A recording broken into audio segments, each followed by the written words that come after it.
ప్రేక్షక అభిమానులకి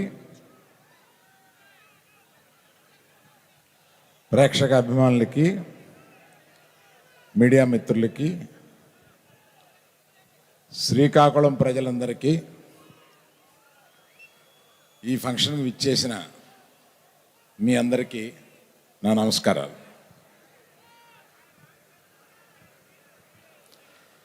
శ్రీకాకుళం ప్రాంతంలోంచి ఒక కథ తీసుకొని ఆ కథ ఆధారంగా మేము ఒక సినిమా తీసి అది ఒక పెద్ద సినిమాగా మారి మేము దీన్ని ఆదరించిన అఖిలాంధ్ర ప్రజలకి నమస్సుమాంజలు ఈ ప్రాంతం నుంచి చెబుదాం. శ్రీకాకుళంలో ప్రారంభమైన మా ఈ సినిమా మీకు ఇక్కడికి వచ్చి కృతజ్ఞత చెప్పాలని చెప్పి మేము ఇక్కడికి వచ్చాం. మేమందరం మిమ్మల్ని చూసి వెళదామని. మంది ఇక్కడ కోడి రామ్మూర్తి గారి స్టేడియంలోంచి మనం ఈ ఫంక్షన్ చేసుకుంటున్నాం. వారి గొప్పతనం మొత్తం ఇండియా అంతా తెలుసు, కానీ వారిని ఇక్కడ తప్పనిసరిగా మనం స్మరించుకోవాల్సిన అవసరం ఉంది. ఎందువలనంటే ఈ ప్రాంతంలో చాలా సంవత్సరాల క్రితం పుట్టి ప్రపంచ ప్రఖ్యాతి గాంచిన ఆయన ఎన్నో కొత్త కొత్త విషయాలు, ఎన్నో ఛాలెంజ్లు చేసి ఆయన ఈ జిల్లాకి పేరు ప్రతిష్టను తీసుకొచ్చారు. నాకు ఆయన చరిత్ర చదివినప్పుడు ఇది ఒక వెబ్ సిరీస్గా తీయాలని చెప్పి కొంత స్టడీ చేశామండి.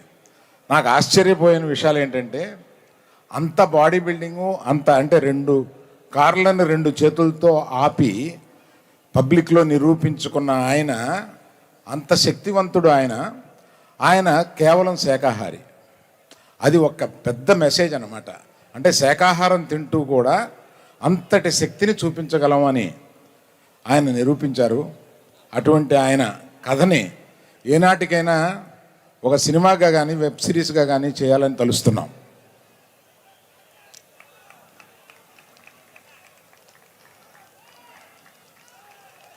థ్యాంక్ యూ అండి. తర్వాత ఈ సినిమాలో అత్యద్భుతంగా నటించిన నాగ చైతన్య గారికి, మీరన్న lady super star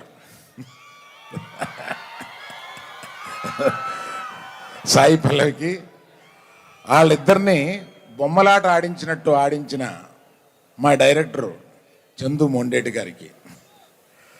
Chandu Mondeti గారు అలా తెలియనట్టుగా అమాయకత్వంగా అలాగా ఉంటారు, కానీ ఆయన కలంలోంచి వచ్చే ప్రతి అక్షరం, ఆయన మేధస్సులోంచి వచ్చే ప్రతి షాటు మనల్ని ఇవాళ ఉర్రు తొలగిస్తుంది.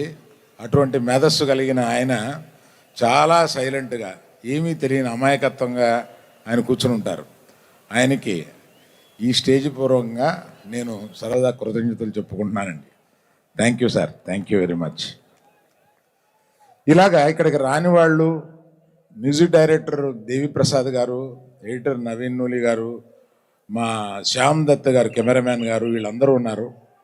వాళ్ళందరికీ కృతజ్ఞతలు చెప్తాను. నేను ఎక్కువసేపు మాట్లాడడం కన్నా మీకు ఇష్టమైన నాగ చైతన్య గారిని, సాయి పల్లవి గారిని ఇక్కడ పిలిచి మాట్లాడమంటే బాగుంటుందని.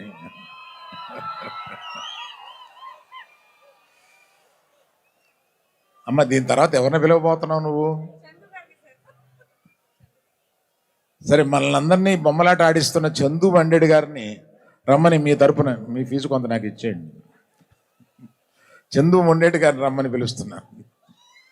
సార్, అంతకంటే అదృష్టమా మీరు నా బదులు పిలవడం.